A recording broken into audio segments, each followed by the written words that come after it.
Question number 4. When we see a scatter graph question in our exam, I think actually we should be pretty grateful. It should be easy marks. So what type of correlation does this scatter graph show? That one's nice. So that's a positive correlation for 1 mark. It's going upwards. Okay, so positive for 1 mark.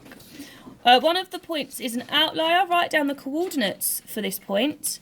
So that coordinate it's this one here, sometimes referred to as an anomaly. You might have heard it called that, but outlier is that one. It doesn't fit the trend, and that is 22.575 for 1 mark. And part C. On another day, the temperature was 12 degrees. Estimate the ice cream sales on this day. So, to do this, you absolutely must draw a line of best fit. If you see a scatter graph, you should do a line of best fit anyway. Now, everyone's is going to be slightly different. As long as it is a straight line that fits the trend of the data as best as possible, you should be okay. There will be a bit of leeway with these. So at 12 degrees, you should make sure you're reading your scales carefully. Read up and across. So mine is just over 100. So depending on your line of best fit, let's say we'll allow between 100 to 120 pounds. Okay. Shh, I haven't asked you to be talking, year 11. Number 5.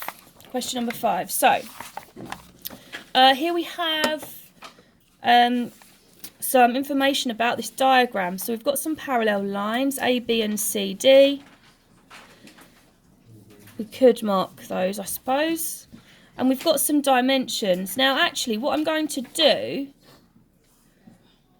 is draw them separately as 2 separate triangles, which I think will be most useful for you.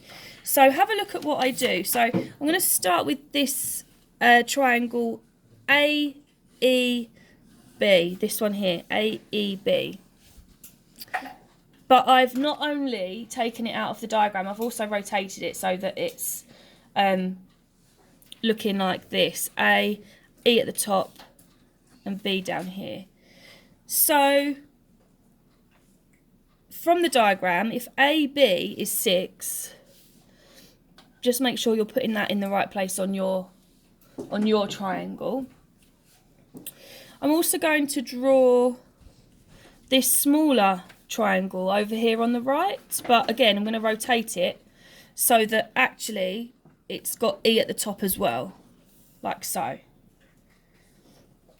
We're told that CD is 4, so make sure that goes on the right place as well on your new diagram. We've also got BE is 9. BE is there. On my big triangle, it can go there. Okay, so now we've got a pair of lengths that we can use to find the scale factor. So the pair that I'm looking at is a base on both. Okay, so 6 divided by 4. So I'm going to take this length here and divide it by this length here. Gives me 1.5. So what I'm saying is this 6 is 1.5 times the size of this 4. And that would be true for all lengths, all pairs, matching pairs of lengths on the 2 triangles. So if you're asked for CE, we're asked for this one here. To go from the 9 to the smaller matching length, you should be able to use your 1.5, your scale factor, and not multiply by, because we don't want to make it bigger. We want to go the other way. We want to divide by 1.5, and that gives you an answer of 6 for length EC. Okay, so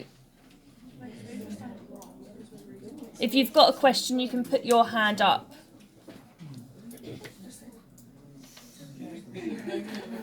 Otherwise, there shouldn't be any talking. So I think the second part is a little bit trickier, but definitely manageable. So I'm still going to use my triangles from part A. I'm still going to use the same pair of triangles. I can actually now label EC as 6 because I've just worked that out. Now, what it tells me is that new bit of information there, that AD is 12.5 centimetres. So, if I look back at my original diagram, that is the length from there to there. So that's 12.5 centimetres, all the way there. Okay. So, on my individual triangles, it's to do with length AE and ED. So it's to do with that bit and that bit. These lengths here must add to 12.5. Okay, that's what they've told us. But we don't know what either of them are. We do know, however, that this one has to be 1.5 times the size of this one because of the scale factor we've already worked out. So we could use a little bit of algebra to help us with that. So we could say that, okay, well, supposing that this one we call x. In terms of algebra, what I've just said is this is 1.5 times the size. Let's call it 1.5x. So whatever this is 1.5 times the size. And I also said that it's true, these, whatever they are, must add to 12.5. So let's form an equation then. So x and 1.5x need to make 12.5. So collect your like terms. 2.5x needs to make 12.5. Divide both sides by 2.5 and you'll have x equals 5. Now, that has given me the length of ED. You're asked for AE, don't forget. So you just need to remember to use your scale factor and times the 5 by 1.5, and your answer for that one is 7.5.